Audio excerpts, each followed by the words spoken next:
सबका स्वाद एक समान होता है। आइए हम सारणीय हम अपने डेली यूजेस में इन तीनों चीज़ों का यूज़ करते हैं, ठीक है। एसिड, बेस और सॉल्ट का इंग्लिश में बोले तो, ठीक है। सूचीबद्ध किए गए कुछ खाद्य पदार्थ के स्वाद पर ध्यान दें। यदि आपने इनमें से किसी भी पदार्थ का स्वाद नहीं चखा हो तो उस चखिए और परिणों में सारणीय 4.1 में लिखिए। आप देखेंगे कि इनमें से कुछ पदार्थ का स्वाद खट्टा, कुछ कड़वा, कुछ का मीठा और कुछ का नमकीन है। ये सारे स्वाद आप लोगों ने खाया होगा। कुछ खट्टा, मीठा, कड़वा, ये सारे चीज, ठीक है। 4.1 अमल और सारक। दही, नींबू का रस, संतरे का रस और सिरके का स्वाद खट्टा होता है, ठीक है। इन सब का जो टेस्ट होता है वो कैसा होता है? खट्टा। नींबू हो गया, इन सब का कैसा होगा? खट्टा ही रहेगा ना। इन पदार्थ का स्वाद खट्टा इसलिए होता है क्योंकि इनमें अम्ल एसिड होते हैं, ठीक है। इनमें क्यों खट्टा होता है? क्योंकि एसिड होते हैं। अब आज के बाद ऐसा कोई भी जो खट्टे चीज आपको टेस्ट में लगे उसमें कौन सा होगा? एसिड होगा वो उसमें, ठीक है। ऐसे पदार्थ की रासायनिक प्रकृति अम्लीय होती है। एसिड शब्द की उत्पत्ति लैटिन शब्द एसियर से हुआ है जिसका अर्थ है खट्टा। इन पदार्थ में पाए जाने वाले अम्ल प्रकृति अम्लीय होते हैं। खाने का सोडा, बेकिंग सोडा कैसा होता है? क्या इसका स्वाद भी खट्टा है? यदि नहीं तो इसका स्वाद कैसा है? क्योंकि इसका स्वाद खट्टा नहीं है, जिसका मतलब है इसमें कोई अम्ल नहीं है।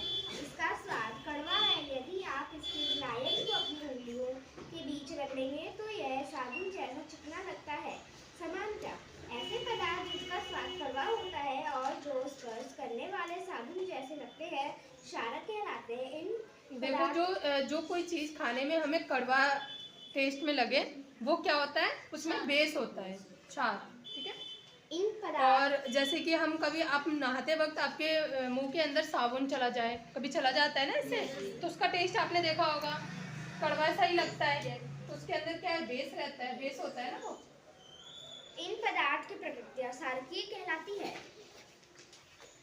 यदि हम किसी पदार्थ को चख नहीं सकते हैं तो उसकी प्रकृति कैसे ज्ञात होगी? अब ऐसा तो नहीं है कि हम सब चीजों को ही चख के ही बताएं। कोई ऐसा जो स्ट्रॉन्ग एसिड हो उसे चखने गए तो हम मर जाएंगे ना। तो ऐसा तो नहीं कि हर चीज को हम चख के ही बताएंगे। किसी चीज अब बाकी चीज जिसे हमें पता है कि उसका, जैसे नींबू हो गया, संतरे हो गए, इन सब का तो हमने चख के बता दिया, लेकिन बाकी चीज के लिए हम कुछ ना कुछ का यूज तो करेंगे। तो उस चीज का नाम है लिटमस पेपर, ठीक है। चलिए पढ़िए। कोई पदार्थ अम्लीय है अथवा क्षारकीय, इसका परीक्षण करने के लिए विशेष प्रकार के पदार्थ का उपयोग किया जाता है। ये पदार्थ सूचक कहलाते हैं। सूचक को जब अम्लीय अथवा क्षारकीय पदार्थ युक्त विलायन में मिलाया जाता है तो इनका रंग बदल जाता है, ठीक है, इनका कलर चेंज हो जाएगा। हल्दी, लिटमस, गुड़हल की पंखुड़ियाँ आदि कुछ प्राकृतिक रूप से पाए जाने वाले सूचक है। 4.2 हमारे आसपास के प्रकृति।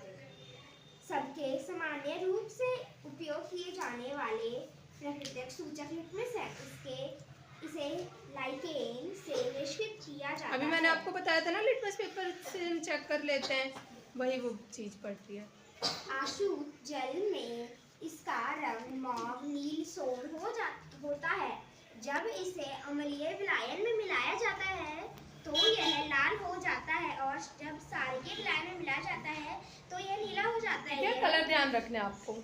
यह विलायन के रूप में अथवा कागज की पट्टी के रूप में उपलब्ध होता है जिनसे लिटमस पत्र कहते हैं। समानतः यह लाल और नीले लिटमस पत्र के ऊपर में उपलब्ध होते हैं। आपको कलर ध्यान रखना है। ये प्लास्टिक के किसी प्याले, कटोरे या प्रणाली में नींबू का रस लेकर उसे थोड़ा पानी मिलाएं। ड्रॉपर की सहायता से उपयुक्त विलायन किए बूंद को लाल लिटमस पर डालिए। क्या इसके रंग में कोई परिवर्तन होता है? बिल्कुल होगा, चेंज होगा ना उसके लिटमस में। अगर आप नींबू के रस को डालोगे तो नींबू क्या है? एसिड है। चलो, इसी परीक्षण को नीले लिटमस पत्र के साथ दोहराइए। नोट कीजिए